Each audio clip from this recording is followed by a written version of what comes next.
Setembro ganhou a cor amarela como conscientização para a prevenção do suicídio.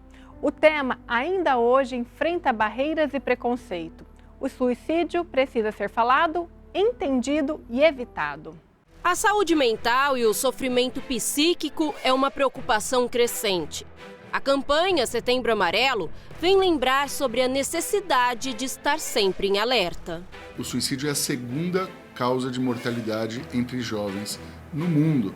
Isso é extremamente preocupante. E a forma de prevenir isso e de diminuir esses números é a psicoeducação. É aprender mais sobre isso, saber quando procurar ajuda, saber com quem a gente pode contar para conversar sobre isso, quais são os tratamentos necessários, saber que não é frescura, que é um tema a ser lidado de uma forma clara, consciente e séria. Ninguém escolhe sofrer mentalmente. Ninguém tenta suicídio só por frescura. Mesmo a pessoa que tenta, que o pessoal chama fala assim para chamar atenção, mesmo a pessoa que faz isso para chamar atenção, ela está em sofrimento.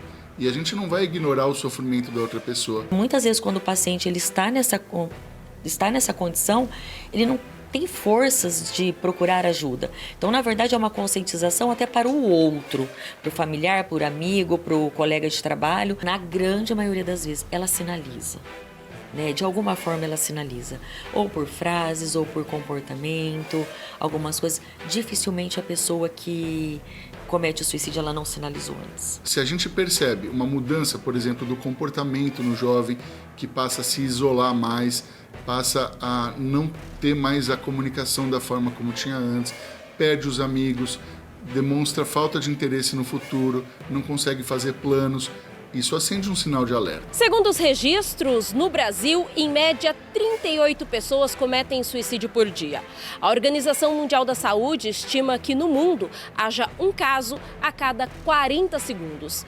Em uma época onde a condição mental é uma preocupação crescente, falar sobre prevenção ao suicídio é cada vez mais relevante. Eu escuto muito julgamento, Ai, mas tinha filhos, ai, era casado, ai, tinha um bom emprego. Neste momento, nada ancora essa pessoa à vida. Quando chega a decisão do suicídio, a dor ela é tão intensa que a pessoa vê como uma única saída. Quem comete o suicídio, ele quer acabar com a dor. Ele não quer acabar com a vida. Para a doutora Camila, o principal na abordagem de prevenção do suicídio, em um primeiro momento, é acolher sem julgar. A minha opinião sobre como você vai sair dessa situação não é para aquele momento.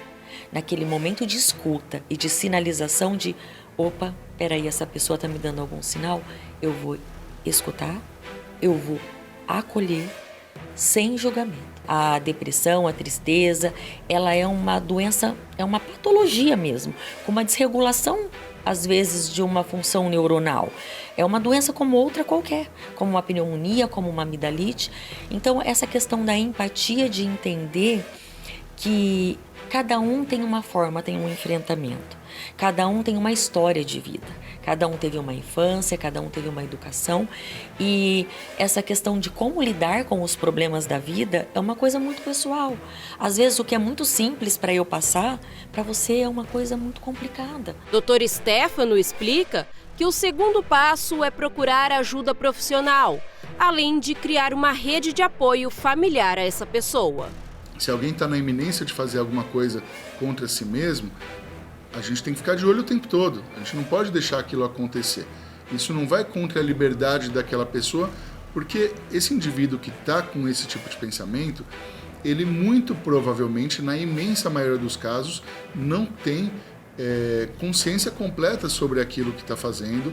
Ele está num momento de vulnerabilidade psíquica, quer dizer, ele não consegue tomar decisões racionais naquele momento, principalmente por causa de alguma doença que o está acometendo, por exemplo, depressão. Eu acho importante deixar isso sinalizado. Nós temos CVV, que é um número nacional.